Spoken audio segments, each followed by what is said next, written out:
Hey guys, welcome back to the Lion's Den. Well, this weekend we should be playing for this beautiful cup, and we're not. Unfortunately, with the coronavirus right now and everything else that's going on, this little baby is going to be postponed for a bit.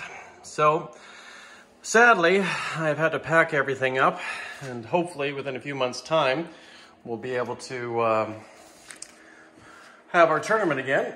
But you know what? I've had a lot of people say, I know it was tough for you to cancel this thing, but you know, you did the right thing. And I agree, probably did do the right thing. You know, everybody couldn't make it anyways because all the flights were canceled to begin with, but it's all good. Like I say, now, instead of crying over spilt milk, now what do we do for the future? And I'm going to make the best of my time. Brian and we were going to have a game, but we decided not to. Just because nobody could really make it, and it was kind of boring if it was just 2 or 3 of us. Kind of a little bit disappointing. So we decided just to take the weekend off and do our own things. But he did bring up a point that we were going to play a game, and but he wanted to bring over his pieces and use them on our table. And he had a valid point, because if you look here, you look at the ships, they're not painted. And it's true. You look at the Japanese here, you see some of the ships there, they're painted, but the planes are painted, but the ships aren't. And it's something I've been meaning to do for a while now, and it's been bugging me. I know it's a lot of work to do, paint all the ships. I enjoyed painting the planes, but now I realize, you know what, I'm gonna make the best of it, because when we eventually do start to play this tournament, whether it's in July or August or even next year, perish the thought, I really want to make sure that the fleet, or all the fleets rather, are painted so it's easier to see and to play and to speed up gameplay. So that being said, I have had a tough time figuring out what color to paint the ships, and I had to figure out a code. And I'm going to start here with the battleships, cruisers, and coastal defense ships. You may notice something here. It's not perfectly following the color pattern, but you kind of have a lot hotter colors and then goes down to cooler colors. This basically took me a while to get my head around, because I wanted it to make a sense. And basically the most logical thing I could come up with these surface warships is usually the battleships, or in this case, the heavy battleship. It has the most firepower. It's got the biggest punch.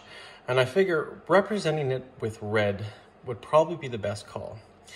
And then if we use the fast battleship, which is the same as a battleship, basically it just costs a bit more and it can move in extra space. Well, it's still a bit better than this for a few reasons, but mostly just because it can move faster, hence the name. I figured using orange would symbolize it is the next step down. And then a standard battleship, you have yellow to complete this kind of hottest to coolest look. We'll get to the coastal ship in a second here. This is a battle cruiser, purple, cruiser, blue, and as we get cooler, I use the light cruiser for green. I wanted it to make sure that, you know, you instantly could see these surface ships, which is going to be quite common, that you can instantly determine which one it is. It's a little hard to see the purple on this guy just because it's a dark color.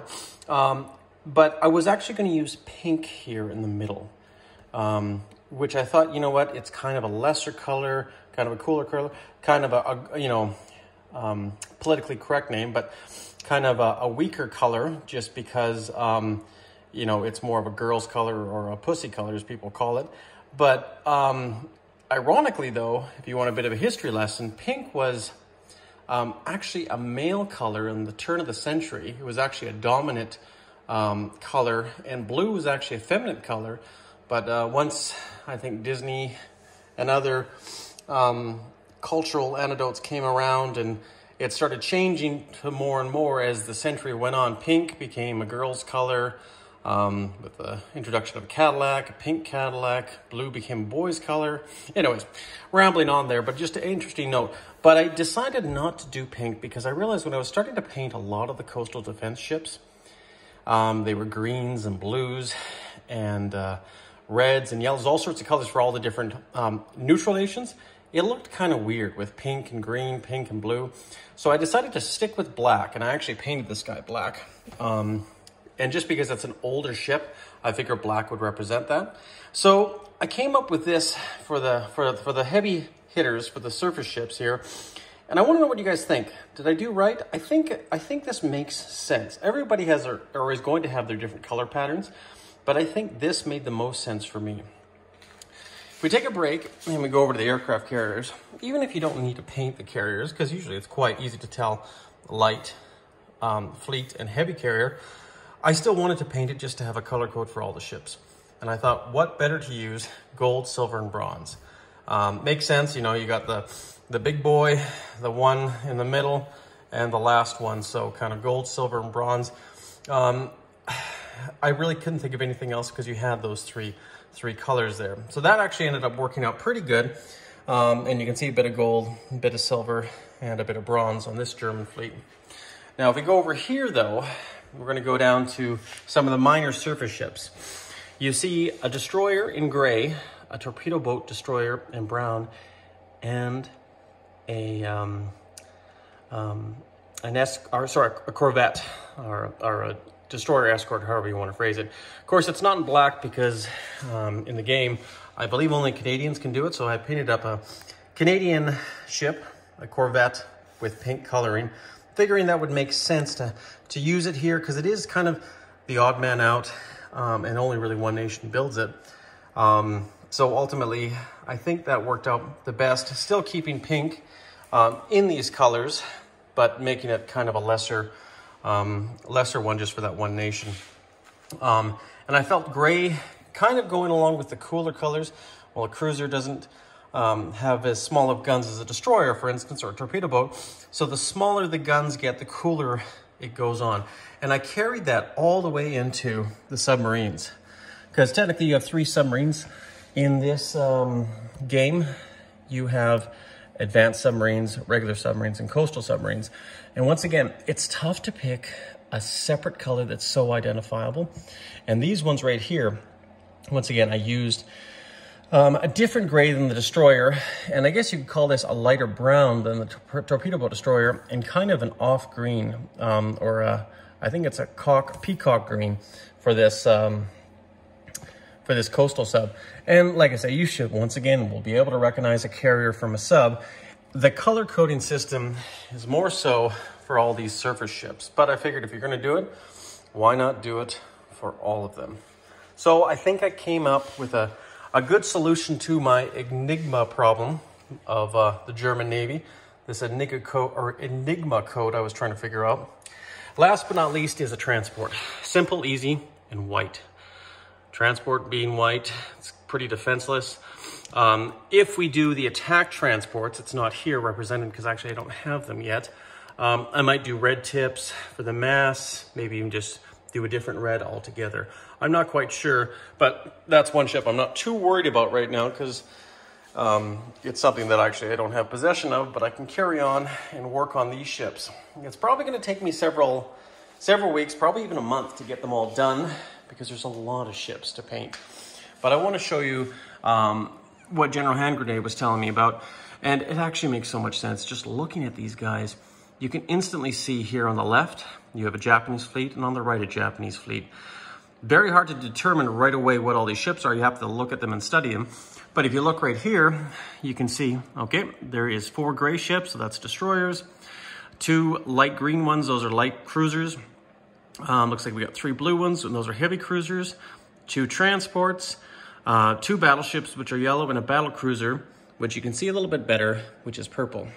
Simple, easy, and decipherable, whereas here, you gotta double check, you gotta not be confused by this or that.